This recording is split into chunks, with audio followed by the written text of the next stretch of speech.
All right, you might have heard of Nancy Pelosi for another 2-year term as head of the Democratic Party in the House of Representatives in the minority function there, of course, the minority leader there. She did win this with 2/3 of the vote, 134 Democrats backing her, 63 Democrats backing Tim Ryan, her Ohio opponent. So that's a few more votes than most thought that Mr. Ryan would get. But it is what it is, and since 2002, she's been leading the Democrats in the House. She will continue leading them.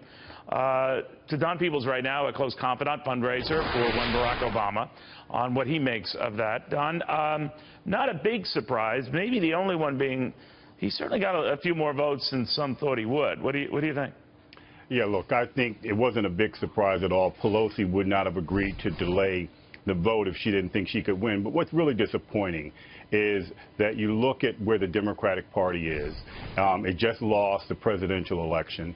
And yet they're still going backwards and focusing on how these old ideas are somehow going to do something different. You know, what's the definition of insanity? Doing the same thing over and over again and expecting a different result. Clearly, you know, look at the Democratic leadership in the House. I think everybody's in their mid-70s. Nothing wrong with that, but it's time for some new energy and some new ideas. You know, Don, what's interesting in this is that the party seems to be of a sort of a crisis mode here, whether it should go hard left or moderate. Very few are interested in a moderating position that was espoused by the likes of Tim Ryan. So maybe now they go the Sanders route and take a hard left turn. Now, that's something Democrats did after losing the White House in 1968, and that produced George McGovern 4 years later, and we all know what happened then. But are you afraid that the party is going to overreact here and take a far more liberal position? I am concerned about that. It looks like the far left, the Bernie Sanders of the party and others are trying to hijack the party further left. Of course, that's the road to ruin.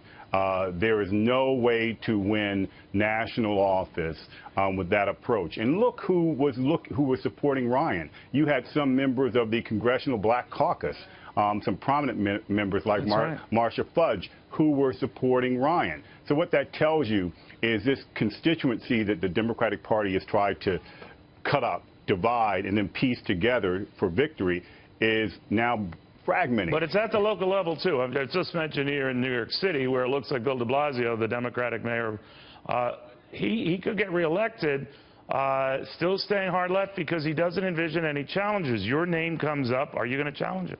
As I said before, I'm giving a lot of thought to it, and I'm doing. Time's a wasting, my friend. What are you going to do? You know, look, I'm shocked that none of the career politicians have decided to challenge him. But of course, they would offer no new ideas from what he has. And you know, look, today, getting around the city, and you look around and how difficult it is, you can see how poorly run it is. What's shocking to me is that here we have America's largest city, its most important city financially on the globe, and a city of big thinkers, and yet we are run by such a small thinking person. You will run. You just have to select the time. I'm close. Oh, all right. Don, thank you very, very much. Great having you. Don Peebles.